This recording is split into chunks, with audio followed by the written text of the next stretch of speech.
Now, your characters get together in the pilot as opposed to like a will they or won't they, which a couple of years ago a show like this might have done. So where do you guys see, what do you guys see as the benefits for starting the relationship in the pilot and then growing with them? I think it's, I love that that's what they ended up doing because, well, I think because what has become the more obvious choice is the will they or won't they. So I love that they just made this decision, like they absolutely will. They are. Now they are. And now it's so cool to watch a working relationship, you know. It's like we get to just blow that out as far as it will go, to watch sort of the ins and outs of how you would make something work, which I think usually takes, I like that we're starting there. I think it's different. Yeah. I've learned the most about relationships from being in them, and it's so fun. We have a scene tonight in the show, which you guys will see, that is literally, it's just such a conversation that every writer or comedian or actor has had with their significant other, where you're trying to show them your script and they keep interrupting, and it's just like, there's like those kinds of real beats that when we play on the humor of the situation, it'll be even all the more relatable. And everyone can relate to a will they or won't they story, but they can also relate to a story in which they are trying to make it work.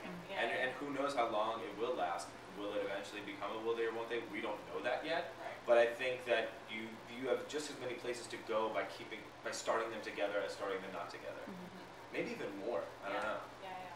So I'm curious about if you had to say one thing you like about her character and something you like about his character, what would it be? It's a great question. I love that she's so free, and I love that, like, I think in great relationships, the significant others bring out the best in you, and I think she brings out the best in Brody, and I think Jenny is good not only for Brody in his personal life, but for his business. I think that, I keep referencing tonight's episode, but there's even a moment in tonight's episode where you get to see her sense of humor carry along to his work directly in a presentation, and I think that's wonderful. I found that every relationship I've ever been in, a good sense of humor and someone who can call you on your BS is somebody who, that's going to be a true, honest relationship. Are you talking about? Oh no, I was just gonna say. No, I only answer these. Yeah, I don't like your characters. Yeah.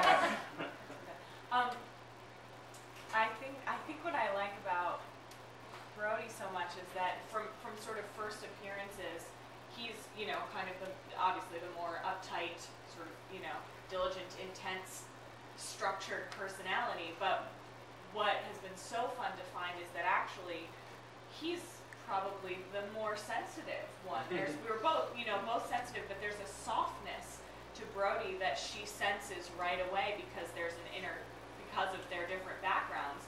I've had to be tough in a lot of different ways and kind of have, you know, my deal with humor and whatever that I do that he doesn't do. And he has this incredible vulnerability that she can't really do herself. She doesn't have that herself, but she's so attracted to it, and it's softened. Like, I feel softened by your character in a way that I really, really love. There's some gender reversal going on there for sure.